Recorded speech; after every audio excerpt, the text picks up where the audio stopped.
ये बात है फरवरी 2022 की एक रात की। जगह ओडिशा का एक बिल्कुल सुनसान हाईवे। और ये जो कहानी है ना, ये कोई मनगढ़ंत किस्सा नहीं है, बल्कि दो दोस्तों के साथ हुआ एक असल रोंगटे खड़े कर देने वाला वाकया है। एक ऐसी रात जिसने उनकी दुनिया ही पलट कर रख दी। तो चलिए मेरे साथ चलिए इस सफर पर और जानते हैं कि उस रात आखिर हुआ क्या था। हम इस कहानी की शुरुआत करेंगे एकदम बीच से, मतलब उस पल से जब डर अपने चरम पर था। सोचिए, आधी रात का वक्त है, सड़क पर कोई नहीं और पुलिस आपको रोककर पूछताछ कर रही है। माहौल में एक अजीब सी टेंशन तो थी ही, लेकिन ये टेंशन उस खौफ के आगे कुछ भी नहीं थी जो उनका इंतजार कर रहा था। और यहीं पर एक सवाल दिमाग में आता है, क्या हो अगर जिन पुलिस वालों से डर लग रहा है वो खुद किसी और चीज से डरे हुए हों? अगर वो आपको नहीं बल्कि किसी अनदेखी ताकत से बचाने की कोशिश कर रहे हों? बस यही सवाल इस पूरी कहानी की गुत्थी है, जिसका जवाब हमें एक ऐसे सफर पर ले जाएगा जहां सच और वहम का फर्क मिट जाता है। तो सीन कुछ ऐसा है कि उड़ीसा के भवानीपटना के पास रात के 12:15 बजे हैं। दो दोस्त चंद्रकांत और अमित एक ही मोटरसाइकिल पर हैं। तभी एक पुलिस की पेट्रोल वैन उन्हें रुकने का इशारा करती है। पहले तो लगा कि चलो ये एक नॉर्मल चेकिंग होगी, लेकिन बहुत जल्दी ये एहसास हो गया कि ये रात किसी भी तरह से नॉर्मल नहीं होने वाली थी। और बस यहीं से सारा खेल बदल जाता है। जैसे ही पुलिस वालों को पता चलता है कि ये दोनों दोस्त राइकिया जा रहे हैं, उनके हाव भाव एकदम से बदल जाते हैं। उनके चेहरों पर एक अजीब सा डर और हैरानी दिखने लगती है। एक सिपाही तो अपने इंस्पेक्टर से ऐसे पूछता है मानो राइकिया जाना किसी खतरे को दावत देना हो। इस एक सवाल ने हवा में एक अनकहा डर घोल दिया था। पर सवाल ये है कि आखिर ये दोनों दोस्त इतनी रात को उस सुनसान सड़क पर कर क्या रहे थे? ये समझने के लिए कि वो उस खतरनाक सफर पर निकले ही क्यों, हमें थोड़ा पीछे उस दिन की शुरुआत में जाना होगा। ये कहानी चंद्रकांत और अमित की है, और उस वजह की जिसने उन्हें ये जोखिम उठाने पर मजबूर कर दिया। जरा इस टाइमलाइन को देखिए। सुबह 5:30 बजे का शुरू हुआ सफर, एक शहर से दूसरे शहर। दिन भर की भागदौड़ के बाद शाम तक वो दोनों पूरी तरह से थककर चूर हो चुके थे। उनका प्लान तो रात में रुकने का था, लेकिन किस्मत को कुछ और ही मंजूर था। रात में वापस जाने का फैसला एक बहुत बड़ी और शायद जानलेवा गलती साबित होने वाली थी। और ये थी वो वजह। अमित के ऑफिस से एक अर्जेंट कॉल आया। एक जरूरी रिपोर्ट में कोई बड़ी गलती हो गई थी और उसे सुबह 9 बजे तक ठीक करने का ऑर्डर मिला था। मतलब एक तरफ नौकरी जाने का डर और दूसरी तरफ वो खतरनाक रात का सफर। उन्होंने नौकरी को चुना।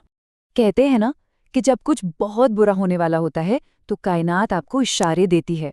उनके साथ भी ऐसा ही हुआ। आगे बढ़ने से पहले उन्हें एक नहीं कई चेतावनियां मिली, लेकिन उन्होंने हर चेतावनी को नजरअंदाज कर दिया। और हर चेतावनी के साथ आने वाले खतरे का साया और भी गहरा होता जा रहा था।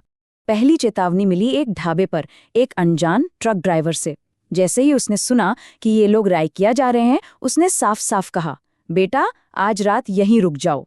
उसने वजह तो नहीं बताई, पर उसकी आवाज में जो गंभीरता थी ना, वो ये बताने के लिए काफी थी कि वो जानता है कि उस रास्ते पर क्या है। अब जो पहली पुलिस टीम मिली, उनका बर्ताव तो और भी अजीब था। राइकिया का नाम सुनते ही सीनियर इंस्पेक्टर खुद गाड़ी से उतरा। उसने इन दोनों की, इनकी आईडी की और तो और इनकी बाइक की नंबर प्लेट की भी तस्वीरें खिंचवाईं। ऐसा लग रहा था मानो वो किसी अनहोनी के लिए पहले से ही सबूत इकट्ठा कर रहे हों। कुछ घंटों बाद एक और पुलिस नाका मिला, और यहाँ जो चेतावनी मिली वो तो और भी सीधी और डरावनी थी। पुलिस वाले ने उन्हें आगे रामपुर के जंगल के बारे में बताया और कहा कि वहां कुछ अजीब चीजें होती हैं, और फिर ये सलाह दी, अगर गांव वाले रोकें तो भागने की कोशिश बिल्कुल मत करना। खैर, सारी चेतावनियों को नजरअंदाज करके वो दोनों आगे बढ़ गए, और बस यहीं से हकीकत और वहम के बीच की पतली सी लाइन मिटना शुरू हो जाती है, खासकर बाइक चला रहे चंद्रकांत के लिए। अब कहानी अपने सबसे खौफनाक मोड़ पर पहुंचने वाली थी। यहाँ पर जो हुआ वो समझना बहुत जरूरी है। चंद्रकांत को लग रहा था कि अमित उसके ठीक पीछे बैठा है। बारिश में बाइक रुकी, अमित टॉयलेट गया और वापस आकर बैठ भी गया। लेकिन असली कहानी कुछ और ही थी। अमित तो मीलों पीछे उसी पुलिस चेक पॉइंट पर छूट गया था। तो फिर चंद्रकांत के पीछे वो कौन था जिससे वो बातें कर रहा था? और खौफ का वो पल तब आया जब आगे गांव वालों ने चंद्रकांत को रोका और पूछा, अकेले क्यों जा रहे हो? चंद्रकांत ने पलटकर कहा। अकेला कहाँ हूं, दोस्त है पीछे। और जैसे ही उसने ये कहकर पीछे मुड़कर देखा, सीट एकदम खाली थी। वो इंसान जिससे वो किलोमीटरों तक बातें करता आया था, वो वहां था ही नहीं। कुछ देर बाद असली अमित, जो पुलिस चेकपॉइंट पर छूट गया था, एक दूसरी गाड़ी से वहां पहुंचा। दोनों दोस्त फिर से मिले, लेकिन डर अभी खत्म नहीं हुआ था। असल में असली खौफ का सामना तो अब होना था। अब वो उस जंगल के हाईवे के उस असली राज से टकराने वाले थे जो वहां सालों से भटक रहा था। सोचिए, वो एक तेज ढलान से नीचे उतर रहे थे, ऐसी जगह जहां बाइक की स्पीड अपने आप बढ़ जानी चाहिए, पर हुआ ठीक उल्टा। उनकी रफ्तार घटने लगी, 80% तक घट गई। ऐसा लग रहा था जैसे कोई अनदेखी दीवार, कोई ताकत सामने से बाइक को पूरी जान लगाकर रोक रही हो। और तभी उन्हें साइड मिरर में कुछ दिखा, सफेद कपड़ों में एक साया जो एक बोरी घसीटता हुआ उनकी तरफ आ रहा था। वो एक औरत थी जिसके सफेद बाल उसके चेहरे को ढके हुए थे। वो सड़क किनारे बैठी अपनी बोरी खोली और उसमें से एक छोटे बच्चे का कंकाल निकाला। उसने कंकाल पे हल्दी लगाई, फूलों की माला डाली और फिर जोर जोर से रोने लगी। उसका वो रोना करीब 20 मिनट तक पूरे जंगल में गूंजता रहा। जब हिम्मत करके वो वहां से निकले और पीछे मुड़कर देखा, तो वो औरत पेड़ से लटकी हुई थी। आगे जाकर उन्हें एक गांव वाला मिला, जिसने उस सड़क का वो दुखद राज खोला। उसने बताया कि सालों पहले उसी जगह पर एक परिवार का एक्सीडेंट हुआ था।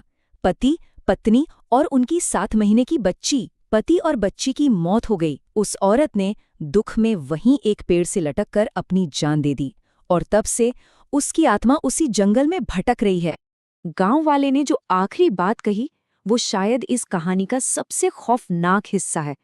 उसने कहा कि वो आत्मा अक्सर मुसाफिरों को धोखा देकर रोकती है, और अगर वो दोनों दोस्त उस रात अपनी बाइक से उतर जाते, तो शायद उनकी लाशें भी उस जंगल में कभी नहीं मिलती।